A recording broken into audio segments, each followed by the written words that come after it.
Hürmetli vatandaş, bugünkü leksiyelerimizi başlayımız açırakla görevimizi geçirip. Hürmetli vatandaş, bugünkü leksiyelerini başlayımız. Bugün 2019 yıl 2. ayga 14 del bugünlerde Beijing'de Amerika Koşmuş Ştatları'nın Cumhuriyet Halk Respublikası'nın vatandaşında sağda sohbete başlandı. Yani ikinci katıldık.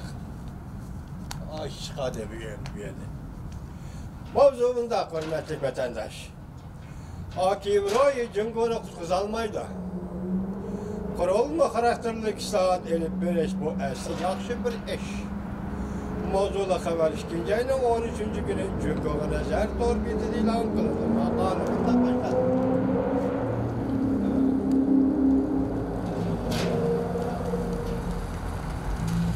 Makalımında başladı. Bu şehirde Amerika Cumhur Muavinminister Dertlikler Hizmet Yığını Beijing'de içeride. Kısık nokta kiler ay 3. ayının 1. günü belgelengen müddet doştan avval Amerika Cumhur delillengen emeli kelişim imzalayalandı yok. Ötkende Amerika Birleşmiş Ştatları'nın Prezident Trump bu aynen. Prezident Trump bu aynen.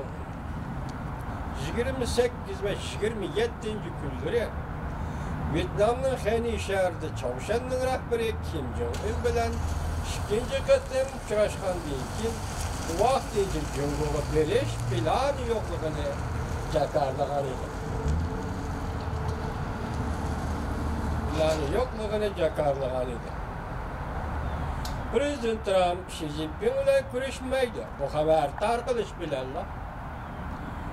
Cemaat fikri bir qatam cho'chigandek bo'ldi. Prezident Trump başdan axir Xi Jinping mening yaxshi do'stim degan emasmidi? Qandaqlarcha muavin vazir Liu He elib kelgan xat, ya'ni Xi Jinpingning Prezident Trumpni taklif qilgan taklif xatini Prezident Trump qandaqlarcha rad qildi? Cumhurda buralar bu işin taktiğe oylap yetelmeydi. Oylap taktiği yetelmeydi. Bunun buran tarqalgan haberler aynen da sen ya da Cumhurbaşkanı Reis Xi Jinping Prezident Trump bilan görüşüdügen haberler bir köşke aylanıp kaldı. Sod uğraşı bu bir iş. 100 milyar dolarlık kızıl rakam meselesi bu. Avval biz Prezident Trump ilan qilgan davlat xati Amerika Cumhur savdo munosabatlari to'g'risida nima deganligini anglab baqaylik.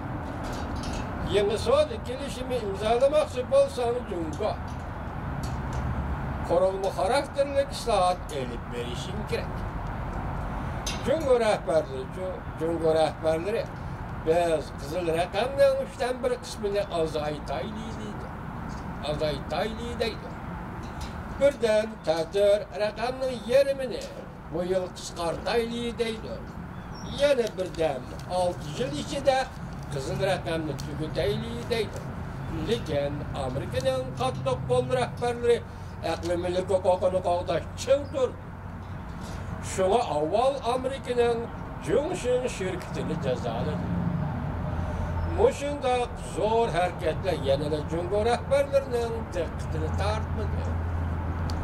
Arkasında Amerika Cumhur'un havi şirketini cezaladı.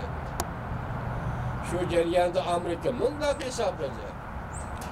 Cumhur'un chet ellerdeki fen texniki vekilleri yoki vekillik şirketleri qo'lni yig'ishtiradiganlar bo'lsa, Cumhur andan chet ellerning fen texnikasini o'g'irlashni to'xtatdi.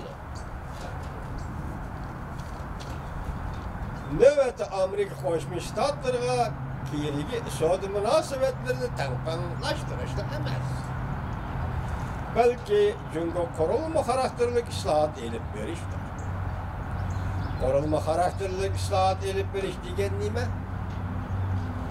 Mayli ma'lum Prezident Pence bo'lsa va yoki Prezident Trump yuzi bo'lsa, qurilma xarakterlik degan masalani hozirgacha yechib berdi.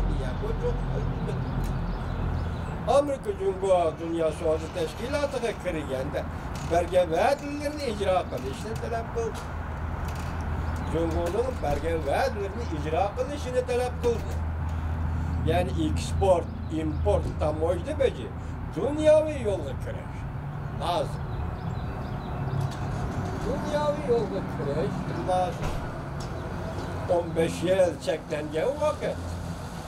Tamoyda beci 15% düşürülüşü gerek. 15 yıl çeklengen vakit. Vadisi büyüyecek. Tamoyda beci 15% düşürülüşü gerek. Tamoyda beci 15% düşürülüşü gerek. Pazarını tolup geçip bitiş. Halkara pazarı bilen taşırış gerek.